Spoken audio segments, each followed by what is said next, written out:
morning to you viewers. It's the Colonel speaking to you live from the Grange for British Imperial YouTube Broadcasting. And we're still on the Columbia Educational Records, Lecture 62 Part 3, Passages of Standard Prose, spoken by Walter Ripman, M.A. Number 3. Now, the educated amongst you would call him Cowper. But I was at school at Berkhamsted, where this particular poet was born at the rectory, the old rectory. And he was sort of worshipped, and we locally called him Cowper. Oh dear. Here we go, viewers.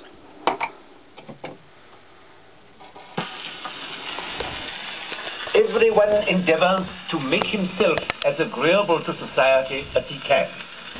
But it often happens that those who most aim at shining in conversation overshoot their mark. Though a man succeeds, he should not, as is frequently the case, engross the whole talk to himself, for that destroys the very essence of conversation, which is talking together.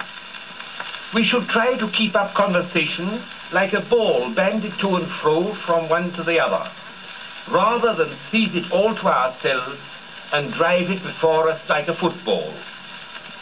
We should likewise be cautious to adapt the matter of our discourse to our company, and not talk Greek before ladies, or of the last new furbelow to a meeting of country justices.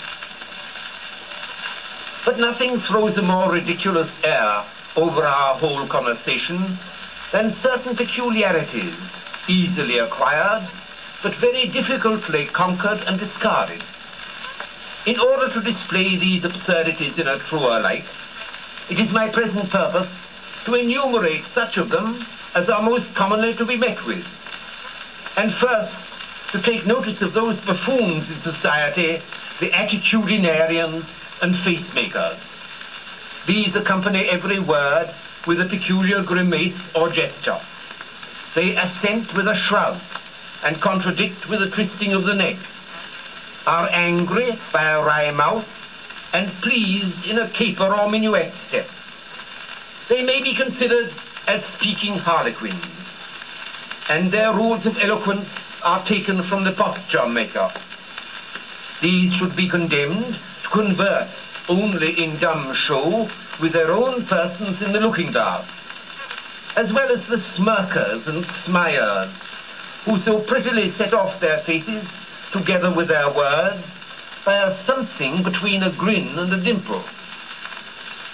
With these we may likewise rank the affected tribe of mimics, who are constantly taking off the peculiar tone of voice or gesture of their acquaintance, though they are such wretched imitators that, like bad painters, they are frequently forced to write the name under the picture before we can discover any likeness. Next to those whose elocution is absorbed in action, and who converse chiefly with their arms and legs, we may consider the professed speakers. And first, the emphatical, who squeeze and press and ram down every syllable with excessive vehemence and energy. These orators are remarkable for their distinct elocution and force of expression. They dwell on the important particles of and the, and the significant conjunction and, which they seem to hawk up with much difficulty out of their own throats, and to cram them with no less pain into the ears of their auditors. These should be suffered only to syringe, as it were, the ears of a deaf man through a hearing trumpet, though I must confess that I am equally offended with the whisperers or low speakers, who seem to fancy all their acquaintance deaf, and come up so close to you that they may be said to measure noses with you. I would have these oracular gentry obliged to speak at a distance through a speaking trumpet, or apply their lips to the walls of a whispering gallery. Well,